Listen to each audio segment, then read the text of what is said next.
मौका पार्ट 2 में आपका स्वागत है। अगर आप मेरे चैनल पर नए हैं तो प्लीज़ मेरे चैनल को सब्सक्राइब कर लीजिएगा। अगले दिन युवान के स्कूल में एक प्रोग्राम था। मैं उसके स्कूल में गई। मैंने वहाँ युवराज को देखा। वह अपनी भांजी के साथ आया हुआ था। मैंने जैसे ही उसे देखा उससे छुपने लगी।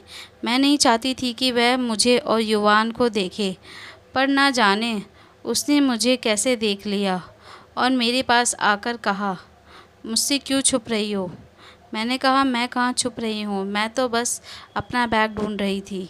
तभी मेरे बेटे युवान ने आवाज़ लगाई, मम्मा। युवराज ने पीछे मुड़कर देखा और मुझसे पूछने लगा, ये हमारा बच्चा है? मैंने कहा, हाँ। तभी उसने युवान को गोद में उठा लिया और उसे प्यार करने लगा। मैं और कहने लगा कि मैं आपका पापा हूँ। युवान बोला, मेरे पास तो पापा हैं, तो आप मेरे पापा कैसे हुए? तभी युवराज बोला, तुमने शादी कर ली? मैंने कहा, हाँ, और तुम्हें इससे कोई मतलब नहीं होना चाहिए, मैं शादी करूँ या ना करूँ। वह चुप हो गया। तभी उसकी भांजी आ गई। वह युवान की क्लासमेट थी और दोनों अच्छे दोस्त भी थे। युवान का स्कूल फंक्शन ख़त्म होते ही मैं और युवान घर पर आ गए। घर पर आते ही प्रशांत वहाँ पर पहले से ही था। उसने बोला, कहाँ से आई हो? युवान बोला, पापा, आज स्कूल में फंक्शन था। प्रशांत ने युवान को कमरे में भेज दिया और बोला, किसके साथ मिलकर आ रही हो? मैंने कहा, युवान ने बताया तो स्कूल से आ रही हूँ। तभी उसने मेरे बाल पकड़ लिए और बोला, सच सच बता। मैंने कहा, हाँ, मैं सच बोल रही हूँ, और पहले तो तुम मुझे मारते थे और अब मुझ पर शक भी करने लगे हो। तभी उसने मुझे स्कूल के बाहर की फ़ोटो दिखाई और बोला, यह अभी अभी स्कूल से मुझे किसी ने भेजी है। मैं बोली, यह स्कूल के बाहर की फ़ोटो है और यह युवान के दोस्त के पापा हैं। हम दोनों एक ही रास्ते में जा रहे थे। मुझे नहीं पता कि यह फ़ोटो कब खींची। हम दोनों का कोई चक्कर नहीं चल रहा है। मेरी बात समझो। पर प्रशांत ने मेरी एक ना सुनी और मुझे बेल्टों से खूब मारा। अगले दिन युवराज मेरे घर आ गया। मैं उसे देखकर बहुत डर गई। मैंने कहा, तुम यहाँ पर कैसे आए हो?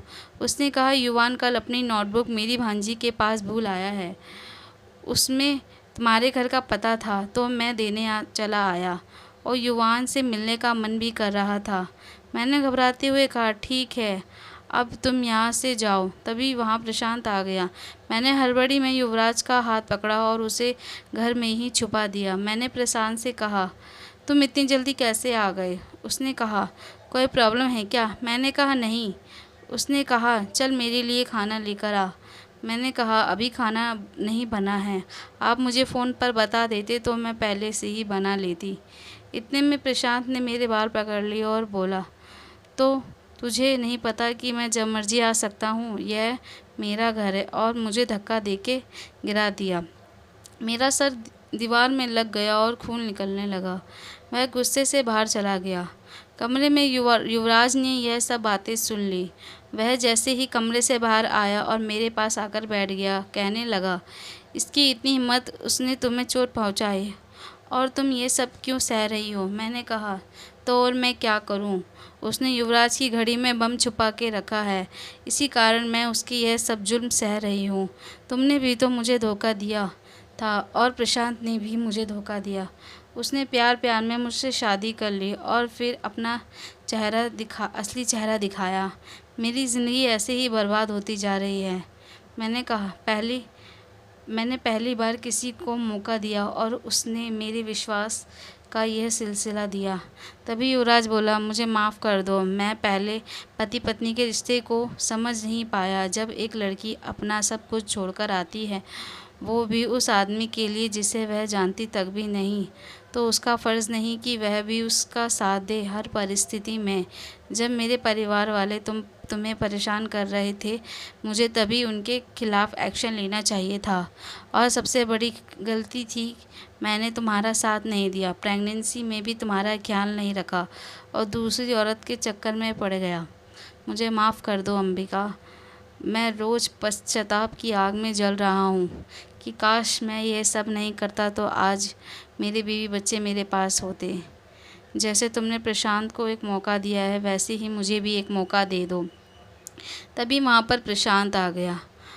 हमारी सारी बातें सुन ली और कहने लगा क्या बात है, नए रिश्ते निभाए नहीं जा रहे और पुरानों को जिंदा किया जा रहा है।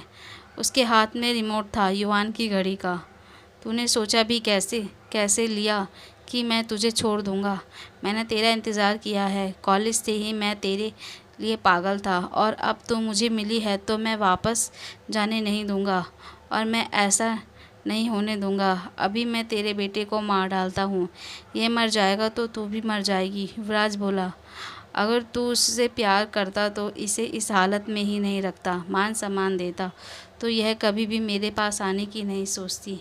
मैंने पहली गलती की पर मैं कभी भी इसे नहीं मारता था, तुम्हारी तरह इसे टॉर्चर नहीं करता था। तभी प्रशांत युवराज की ओर भागा उसे मारने के लिए। प्रशांत युवराज दोनों लड़ने लगे।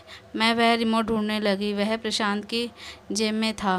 प्रशांत ने युवराज को धक्का मारा और भागने लगा। युवराज उसके पीछे भागा। प्रशांत एक मंदिर में जाकर छिप गया। मैं और युवराज उसे ढूंढने के लगे और वह मंदिर में पहुंच गए। मैंने मंदिर में जाते ही भगवान के आगे रोने लगी कि आप एक औरत के साथ ऐसा कैसे कर सकते हो। मैंने बचपन से ही आपकी पूजा की है, मुझे रास्ता दिखा माँ। तभी मुझे प्रशांत के परफ्यूम की महक आने लगी। प्रशांत बहुत ही अजीब सा परफ्यूम लगाता था। मैंने माता की मूर्ति के पीछे देखा तो प्रशांत वहाँ पर छिपा हुआ था। वह भागते हुए मेरे पास आया और मेरा हाथ पकड़ के मुझे गिरा दिया और मुझ पर चाकू से वार करने ही वाला था। तभी मैंने माता की मूर्ति से उनका त्रिशूल निकाल लिया और प्रशांत के पेट में मार दिया। उसका सारा खून मुझ पर आकर गिरा, वह मर गया। तभी वहाँ पर युवराज आ गया। उसने जब मेरा ये रूप देखा, खून से लिपटा हुआ, कहने लगा, एक माँ अपने बच्चों के लिए कुछ भी कर सकती है। तभी उसने एक बात कही कि अब मेरी बारी है पति का फ़र्ज़ निभाने की। उसने मुझे मंदिर में के एक कमरे में बंद कर दिया और त्रिशूल से मेरे हाथ के निशान पहुँच दिए, अपने निशान लगा दिया और सबसे कहने लगा कि यह खून मैंने किया है। पुलिस आकर उसे ले गई। पुजारी ने जब दरवाज़ा खोला तो मैंने कहा, युवराज कहाँ है? पुजारी जी बोले, उसे पुलिस ले गई है, उसने तुम्हारा इल्ज़ाम अपने ऊपर ले लिया है।